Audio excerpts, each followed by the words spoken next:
Sim, é verdade. Há estudos científicos que mostram que a grande maioria dos estudos científicos estão totalmente errados. E não estamos falando de fake news apenas, mas de estudos sérios, produzidos por universidades sérias, revisados por pares, publicados em revista de renome. Também não estou restringindo a estudos em áreas malucas que acabaram de aparecer e que não têm qualquer relevância real, como estudo de gêneros e essas palhaçadas. Em estudo de gêneros, pesquisadores americanos recentemente submeteram papers falsos, sim, artigos científicos falsos, que foram revisados por pares e aprovados para publicação. Em um deles, eles reproduziram um trecho do Mein Kampf, o livro do Hitler, aquele que é proibido em muitos países devido a ser considerado discurso de ódio. Apenas trocaram a palavra judeus por homens. E olha, o estudo foi aceito como válido e publicado na revista feminista. Não estou falando desses absurdos não, mas de ciência real de base, biologia, física.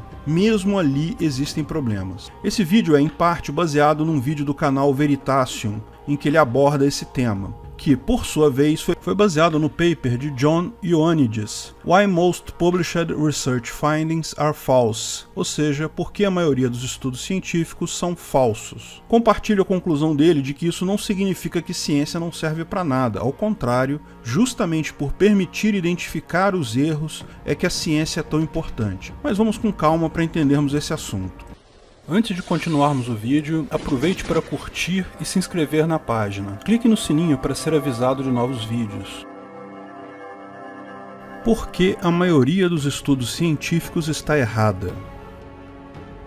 Não, eu não sou contra a ciência, muito pelo contrário, eu amo a ciência. Já trabalhei como pesquisador, já dei aula em faculdade, escrevi artigos acadêmicos, tenho um livro publicado que foi usado como livro-texto em algumas universidades há algum tempo atrás. Tudo fruto de muita pesquisa e dedicação à ciência. Muita pesquisa bibliográfica, fichamento, experimento real. Não quero passar uma visão errada também, porém sempre fui uma pessoa de iniciativa privada, de mercado. O ambiente acadêmico simplesmente é muito lento para o meu gosto. Apesar de ter tido convites para lecionar e oportunidades na área, prefiro empreender e vender meus serviços no mercado. Então, meu currículo Lattes não é lá essas coisas todas não, mas é bem razoável, não faz feio não. Meu ponto, porém, é que isso não quer dizer nada, porque ciência não é questão de quem tem mais títulos tem razão, ou quem se formou na melhor escola está certo. Também não é a maioria dos cientistas concorda com isso, então é verdade. Não, ciência é um método científico apenas.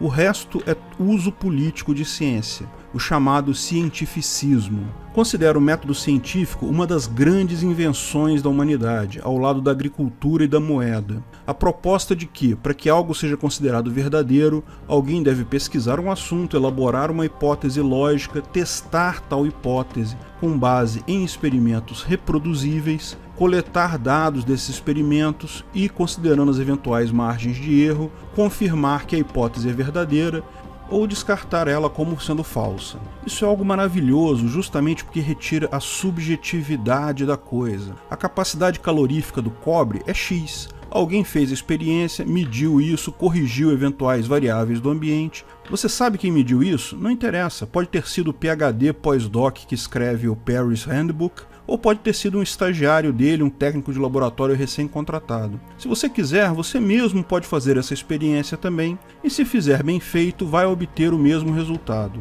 Se o método científico for bem aplicado, o resultado é definido. Isso é uma coisa maravilhosa. O método científico foi o que possibilitou a Revolução Industrial. Mais do que isso, o comércio internacional, a melhoria da medicina no último século e até a sociedade de informações que vivemos hoje. Tudo isso começou com um aperfeiçoamento e uso intenso do método científico. Não interessa a sua opinião sobre a capacidade calorífica do cobre, não interessa a sua opinião sobre o formato da Terra, qualquer um pode fazer experiências simples e vai perceber que a capacidade calorífica do cobre é X e que a Terra é uma esfera ou um obloide, se quiser ser mais preciso. Veja, você tem direito à sua opinião e eu respeito ela. Você não acredita em seleção natural? Ótimo, é seu direito. Você acredita em Terra plana? Ok, é seu direito também. Como eu expliquei no meu vídeo, a Terra é plana, esse questionamento é até saudável para a ciência. Acredite no que você quiser, mas até alguém me mostrar um experimento real contradizendo a hipótese, enquanto todo questionamento for do tipo mas isso não prova nada, ou existe uma explicação alternativa, por favor me poupem. Para mim, essas e tantas outras questões estão fechadas. Qualquer um que se propuser a usar o método científico de forma isenta e precisa vai chegar à mesma conclusão que eu. Essa é a vantagem do método científico. Não interessa quantos PhDs o cara tenha, ele pode até ser analfabeto. Quem aplicar o método científico de forma correta e provar uma hipótese, o resultado é válido. Isso vale tanto para o criador de boi analfabeto que instintivamente descobriu uma forma de manejar o boi para evitar berne ou para diminuir a perda de peso do gado com isso, e também vale para o pesquisador com 300 PhD em Harvard, que é líder de laboratório da Embrapa e que faz a mesma pesquisa de outra forma. O resultado tem o mesmo valor exatamente. O método é o que importa, não a pessoa. Eu sou absolutamente fã da ciência, mas ciência de verdade, porque infelizmente o que tem surgido muito por aí é o que se chama de cientificismo, a arte de interpretar a ciência de forma politicamente interessante para uma pessoa ou grupo de pessoas com vias a defender uma tese política. E isso é um problema pelos dois lados. Primeiro, porque ciência não se adequa para decisões políticas. Não pode ser usada para justificar coação nem convencimento. Veja, coação governamental é antiética de qualquer forma, seja justificada pela ciência, seja justificada por qualquer outro meio. Coação é simplesmente antiético, ponto final. Mas, além disso, mesmo que seja usada para mero convencimento, lógico, isso não é antiético, mas é uma ferramenta falha, pois quando aplicada por humanos sobre humanos, fatalmente gera resultados imprecisos. Toda a base da praxeologia é exatamente esse problema, a impossibilidade de medir a ação humana. Vamos falar mais sobre isso mais adiante no vídeo. Segundo, porque enfraquece a ciência em si, com pessoas produzindo artigos para provar pontos de vista políticos. Como vimos no vídeo, existe mesmo o consenso de 97% dos cientistas acerca do clima. Isso faz com que o público em geral passe a ver a ciência de verdade apenas como políticos tentando convencer você de coisas. O ressurgimento do terraplanismo, movimentos anti-vacina e besteiras desse tipo se deve, em grande parte, a esse fenômeno, a banalização do uso político da ciência. Isso acaba prejudicando a ciência em si. Até porque a ciência não é infalível. O método científico, como eu expliquei, precisa ser bem seguido. Mas hoje em dia, ser pesquisador ou cientista se tornou um símbolo de status. É bacana se dizer cientista, mostrar seu PhD em alguma coisa. Isso criou toda uma indústria de formação de pesquisadores que muitas vezes nem levam tanto jeito assim para a coisa. Isso gerou um grande incentivo para a geração de papers, pesquisas. A necessidade de publicar muito não deveria existir no mundo científico, mas ela existe. Pesquisadores muito publicados tendem a ganhar status no meio. E a raiz do problema está justamente na capacidade de medir o resultado acima do limite de erro. Não vou entrar em detalhes de estatística aqui, esse é um vídeo para leigos, mas a ciência sabe que toda medição implica em um erro. É impossível a precisão absoluta. Mas se você consegue medir o quão preciso é o seu estudo, geralmente consegue-se medir o quão significativo estatisticamente é uma hipótese com base num parâmetro P. Se o seu experimento resultou em P menor do que 5%, isso significa que a sua hipótese foi provada de forma muito certa, muito significativa, e o seu artigo pode ser publicado. Caso contrário, a sua hipótese é falsa, ou não há muita certeza aí. Porque o limite de 5%, bem, é apenas um padrão. Você poderia imaginar então que 5% dos artigos publicados estão errados, não é? Já que você tem justamente esse limite para o erro. Mas olha o que acontece quando temos um grande número de estudos científicos. Digamos que você tem 1000 hipóteses para serem testadas, digamos que 10% delas refletem relações reais, ou seja, são hipóteses verdadeiras que deveriam ser confirmadas por uma pesquisa. Lógico, todas as demais seriam falsas. Então, se os experimentos foram bem definidos, eles vão identificar corretamente a maior parte dos positivos, mas alguns ainda vão dar erro. Esses serão os falsos positivos, ou seja, embora a relação exista, devido ao erro, ela não apareceu no experimento. Esses serão os falsos negativos, embora a relação exista, devido ao erro, ela não aparece no experimento. Agora, o mesmo se aplica às hipóteses falsas, ou seja, no teste algumas delas vão dar falso positivo, ou seja, embora sejam falsas, vão ser apontadas como provadas naquele estudo. E aí vem o ponto. Raramente pessoas publicam estudos que deram resultado falso. Porque isso é o mesmo que dizer, olha, eu fiz um experimento aqui enorme para provar a minha hipótese e não consegui provar ela. Apenas 30% dos estudos falsos são publicados, embora do ponto de vista da ciência sejam tão relevantes quanto os outros. Como resultado disso, vamos ter 2/3 de estudos que corretamente apontam hipóteses como positivas ou negativas, mas também teremos 1/3 de falsos positivos, ou seja, hipóteses que foram publicadas como verdadeiras, mas não são verdadeiras de fato. Essa conta foi feita em um paper de 2005 de John Ioannidis, Why Most Published Research Findings Are False, ou seja, por que a maioria dos estudos científicos são falsos. Depois disso, vários outros pesquisadores pegaram outros artigos em revistas científicas e tentaram reproduzir os experimentos para entender até onde isso é verdade, o quanto das pesquisas que tem por aí é falso.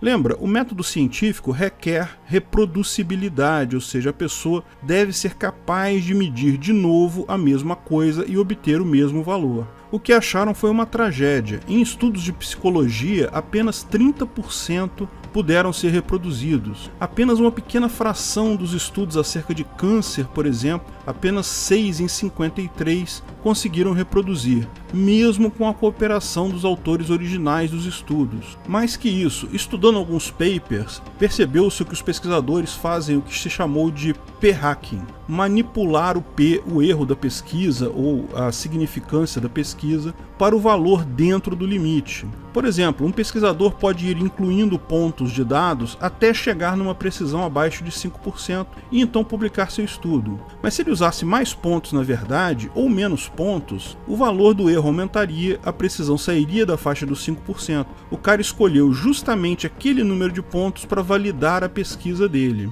Como vimos, há uma pressão grande sobre pesquisadores para produzirem muitos artigos, e quanto mais se produz, naturalmente a tendência de erros é maior. O fato é que a maioria dos artigos publicados está errada, o valor de 30% é uma base mínima e o valor tende a ser muito maior dependendo da área onde é feita a pesquisa. Lógico, isso não invalida a ciência como um todo, porque isso faz parte da ciência. Identificar seus erros e buscar melhorar é parte integrante do método. Enquanto esses artigos são usados para mais pesquisas, para a ciência em si, ou mesmo que sejam usados para, por exemplo, produzir um produto novo, não há grande problema aí. O pior que pode acontecer é aquele produto não funcionar. Porém, quando estudos sobre os quais não se sabe ainda o grau de certeza, dizer que um estudo científico é o melhor para o direcionamento social é um erro. Ele pode estar errado, simplesmente, e as consequências disso seriam irreversíveis. Um dos motivos pelos quais eu não acredito na Terra plana, acredito que ela é sim um globo,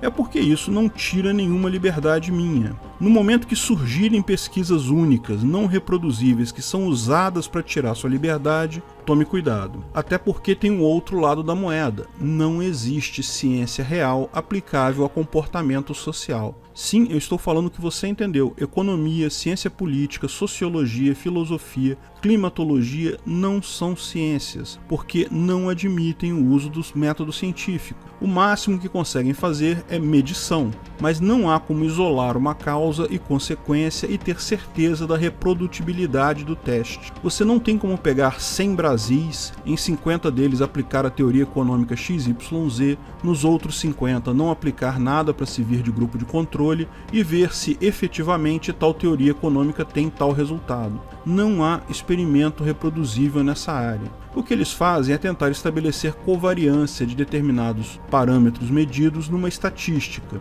compensando por eventuais outras variáveis que julgam que vão interferir. Mas não tem como eles saberem se consideraram todos os fatores que poderiam interferir naquela medição. Não tem como saber nem se os dados coletados são reais e válidos, porque, lembra, ao contrário da capacidade calorífica do cobre, não tem como você medir o PIB de um país você mesmo. Nem outras pessoas podem fazer isso porque não teriam acesso a todas as informações. Apenas o governo supostamente teria acesso a isso. Medição que depende da pessoa não é científico. Veja, não estou dizendo que ciências sociais, economia, sociologia ou filosofia sejam inúteis. Não, de forma alguma. São áreas de conhecimento humano perfeitamente válidas, com teorias interessantes e questionamentos pertinentes. Mas não são ciência, porque o questionamento nunca pode ser provado, fora de qualquer dúvida, por experimentos isentos. Uma tese comum em sociologia, por exemplo, é de que se prende mais negros por preconceito social.